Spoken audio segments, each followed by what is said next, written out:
그래서 research question.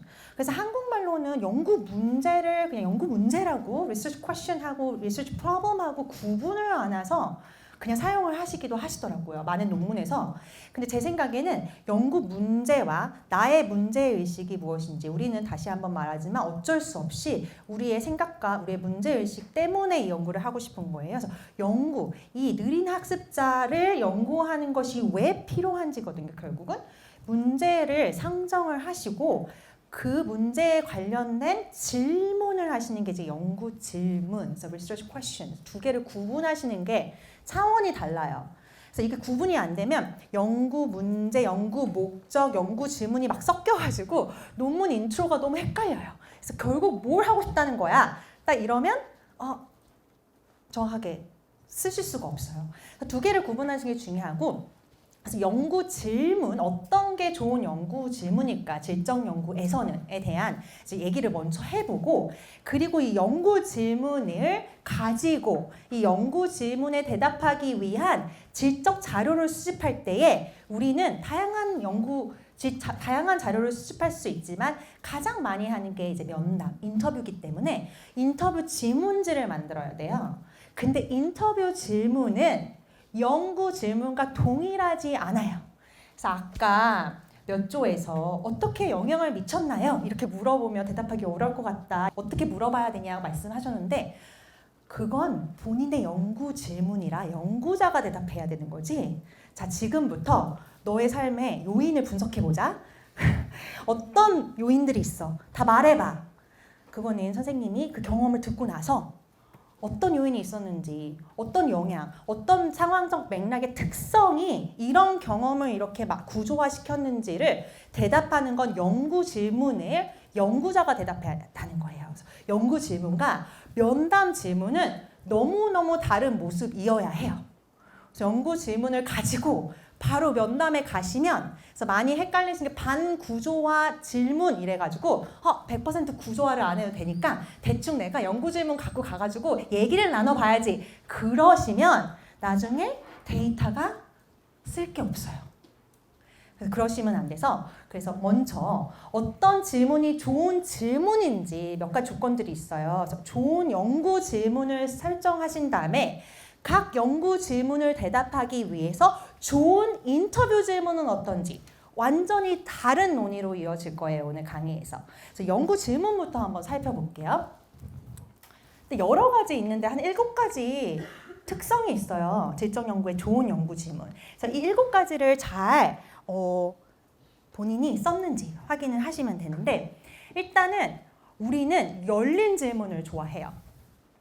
현상을 탐색, 이해, 해석, 설명. 일단 기본적으로 우리의 연구 문제의식을 가진 엄청난 주관적인 우리가 존재긴 하지만 그럼에도 불구하고 기본적인 우리의 애티튜드는 참여자의 맥락에서 참여자의 상황에서 연구 참여자의 신발에 in their shoes에서 과연 이 현상이 어떤 의미가 있는지 이해를 하려고 하기 때문에 일단 질문 자체가 너무 닫힌 질문이면 안 돼요.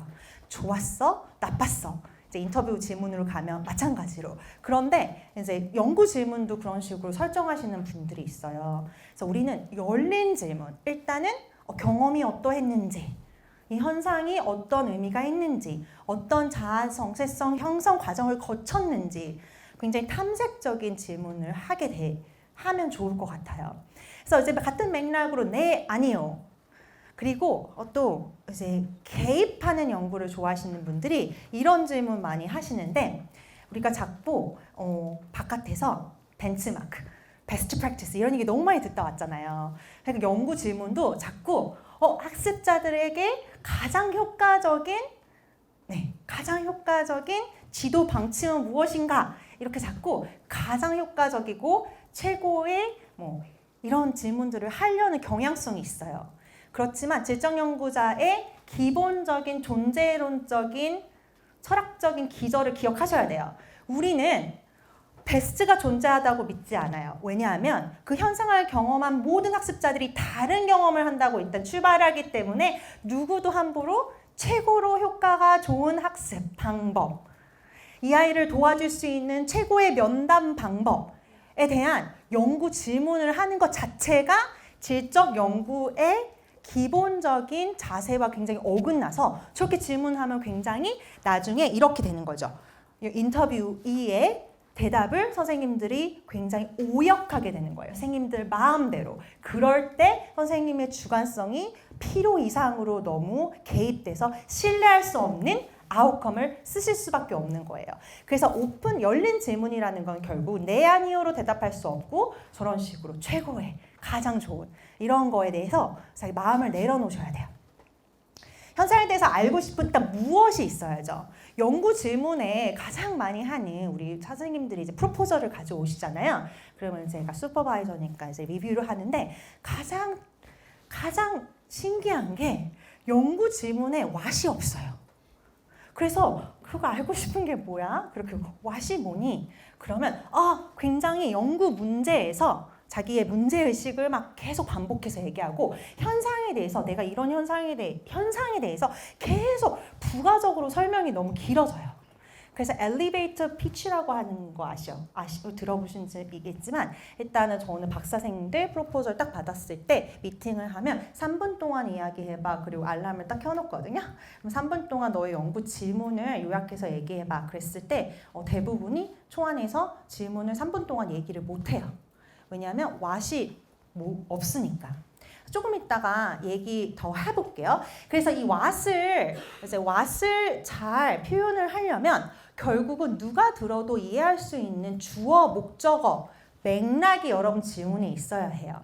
예를 들면 느린 학습자는 어떻게 학습을 하는가 이렇게 질문을 하는 것이 아니라 초등학교 3학년 과학교실에 있는 느린 학습자는 그 과학교실에 대한 아까 과학 불안 이런 얘기 하시던데 과학이라는 교과목에 어떤 의미를 부여하는가. 그래서 그 상황적 맥락과 주어와 목적어, 대상과 여러분이 인터뷰하는 대상과 인터뷰의 대상이 경험하는 현상에 대해서 조금 더 구체적으로 서술을 해주시다 보면 현상에 대해서 알고 싶은 무엇이 담기는 질문이 자연스럽게 나오게 돼요.